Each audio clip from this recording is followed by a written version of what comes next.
जय हिंद एवरीवन, स्वागत है आपका वी नेशन ट्रिपल वन के एक नए एपिसोड में, जहां आपके लिए लेकर आते हैं इंडियन डिफेंस की प्रमुख अपडेट्स को। सबसे पहले तो चैनल को सब्सक्राइब करना मत भूलिएगा। आज के अपनी अपडेट की हम शुरुआत करेंगे रशिया से आई एक बड़ी अपडेट से। आप सबको पता है कि एरो इंडिया अब कुछ ही दिनों में शुरू होने वाला है, और उसके पहले से जो अपडेट्स हैं वो एक एक करके आने शुरू हो गई हैं कि कौन सा एयरक्राफ्ट पार्टिसिपेट करने वाला है, कौन सा एयरक्राफ्ट फ्लाइंग डिस्प्ले में देखने को मिलेगा और कौन सा स्टैटिक डिस्प्ले में देखने को मिलेगा। अभी तक हम सब लोगों का ध्यान केंद्रित था अपने स्वदेशी प्रोग्राम्स को लेकर, और हमें मोटे तौर पर यह पता था कि रशिया अपने SU-57 फैलन और अमेरिका अपने F-35 के साथ पार्टिसिपेट कर रहा है। लेकिन इसी बीच मीडिया सोर्सेज में एक नई इन्फॉर्मेशन आई है एरो इंडिया एयर शो को लेकर, जहां पर रशिया को लेकर कहा जा रहा है कि रशिया अपने SU-57 फैलन के साथ तो इस एयर शो में पार्टिसिपेट करने की तैयारी कर ही रहा है, लेकिन एरो इंडिया 2025 में अब SU-75 चेकमेट का आगमन भी ऑलमोस्ट कंफर्म हो चुका है। जी हाँ, मीडिया सोर्सेज ने ये कंफर्म कर दिया है कि रशिया अपने SU-57 फैलन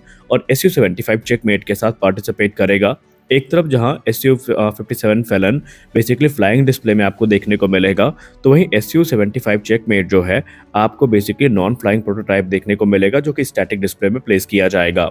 और यहाँ पर रशिया का उद्देश्य है कि इसके जो पोटेंशियल कस्टमर्स हैं उनको अट्रैक्ट करना और इस एयरक्राफ्ट के बारे में अधिक से अधिक जानकारी जो है वो शेयर किया जाए। और इसके अलावा दुबई और भी कई एयर शोज हुए हैं जहां पर जो SU-75 चेकमेट का प्रोटोटाइप है वो ले आया गया था, और इसने बड़े पैमाने पर लोगों का ध्यान जो है वो आकर्षित भी करवाया था। रशिया जितना ज़्यादा एक्साइटेड SU-57 फैलन को लेकर के है, उतना ही एक्साइटेड SU-75 चेकमेट को लेकर के है। उसके पीछे की वजह यह है कि रशिया आज भी SU-75 चेकमेट का सबसे प्रबल दावेदार जो मानता है, भारत को ही मानता है, और उनका मानना है कि भारत अपनी रिक्वायरमेंट्स को पूरा करने के लिए इस एयरक्राफ्ट की तरफ अवश्य देखेगा, और रशिया इसके लिए मेक इन इंडिया इनिशिएटिव का पालन करने के लिए तैयार है। यहाँ पर वो टेक्नोलॉजी ट्रांसफर, लोकल मैन्युफैक्चरिंग को भी तैयार हो चुका है। जी हाँ, SU-75 चेकमेट को लेकर पहले भी रशियन सोर्सेज में बात सामने आई थी कि वो इस एयरक्राफ्ट की TOT और लोकल मैन्युफैक्चरिंग के लिए भी तैयार है, और इसका बेनिफिट भारतीय वायुसेना को अवश्य मिलेगा, क्योंकि रशिया अपने SU-75 चेकमेट को सबसे सस्ते स्टेल्थ फाइटर के तौर पर पिच करता है, और उनका कहना है कि ऐसे कस्टमर्स जो कि महंगे अमेरिकी स्टेल्थ फाइटर्स को नहीं खरीद सकते, या उनके लिए जो महंगे 5th generation fighter aircraft affordable नहीं है, उन्हीं को ध्यान में रख करके इस एयरक्राफ्ट का निर्माण किया गया है। और ये अपनी कैपेबिलिटी और अपनी ताकत का प्रत्यक्ष प्रमाण देगा जब ये उड़ान भरेगा। हालांकि आपको बता दें कि रशिया और भारत के बीच में जो सैन्य संबंध है वो काफ़ी पुराने हैं, और भारत काफ़ी दशकों से रशियन फाइटर्स को ऑपरेट करता रहा है, फिर चाहे वो MiG-21 हो, MiG-27 हो, MiG-25 हो, MiG-29 हो, इसके अलावा MiG-23 हो। अलग अलग जो फाइटर्स हैं उसमें सुखोई 30 MKI भी है, उसको भारत ऑपरेट करता रहा है, और इसीलिए रशिया इन्हीं रिलेशंस का हवाला देते हुए कहता है कि रशिया ये फिर से चाहेगा कि भारत और रशिया के बीच में जो आपसी संबंध है वो काफ़ी मजबूत हो। खैर, अगर हम प्रैक्टिकली बात करें तो भारत का अभी कोई मूड नहीं है कि वो SU-75 जैसे प्रोग्राम को देखे, क्योंकि ये एयरक्राफ्ट अभी बन के भी तैयार नहीं है। अभी ये अंडर डेवलपमेंट है, और खुद ये प्रोग्राम बहुत सारे डिलेज को और टेक्निकल चैलेंजेस को फेस कर रहा है,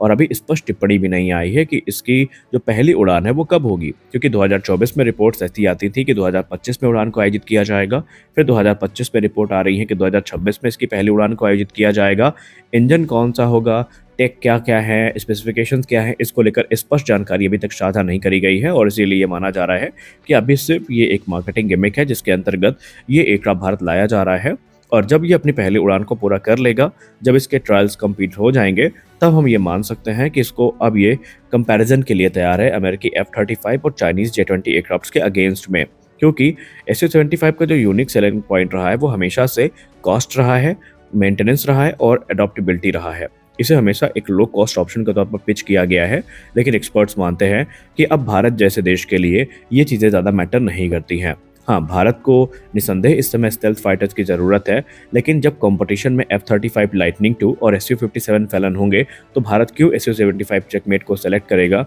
ये अभी भी समझ से परे है। क्योंकि हमने आपको लास्ट वीडियो में ही बताया कि ट्रंप एडमिनिस्ट्रेशन इस समय खुद भारत को नेटो मेंबर्स के समकक्ष लाने का प्रयास कर रहा है, जहां पर रिपोर्ट्स ये इंगित कर रही हैं कि ट्रंप एडमिनिस्ट्रेशन अब नेटो मेंबर्स के जैसे अमेरिकी हाई एंड टेक्नोलॉजी का जो एक्सेस है भारत के लिए वो आसान बना सकता है, तो वहीं SU-57 फैलन को लेकर के भी हम सब जानते हैं कि ये सिर्फ यहाँ फ्लाइंग डिस्प्ले में उड़ने के लिए नहीं आ रहा है, बल्कि रशिया सोची समझे प्लान के साथ भारत में आ रहा है और इस दौरान तकरीबन हफ्ते तक ऐसी उम्मीद है कि ये एयरक्राफ्ट भारत में रहेगा, जहां पर एक डिटेल्ड रिपोर्ट भारतीय वायुसेना के पायलट्स के सामने इस एयरक्राफ्ट को लेकर रखी जाएगी, क्योंकि भारतीय वायुसेना के पूर्व अधिकारी, पूर्व एयर मार्शल भी यही मानते हैं कि SU-57 फैलन फिलहाल भारत के लिए सबसे बेहतरीन ऑप्शन है, क्योंकि इसमें भारत को जो स्वतंत्रता है वो भी मिलेगी, कस्टमाइजेशन के अनगिनत ऑप्शंस मिलेंगे और भारत अपनी ज़रूरत के हिसाब से इन एयरक्राफ्ट को मॉडिफाई कर सकता है। F-35 निसंदेह SU-57 से टेक्नोलॉजी वाइज ज़्यादा बेहतरीन है और F-35 का कोई सानी नहीं है, हम ये भी मानते हैं, लेकिन एक्सपर्ट्स ये मानते हैं कि F-35 के साथ जो इंडिपेंडेंस है भारत को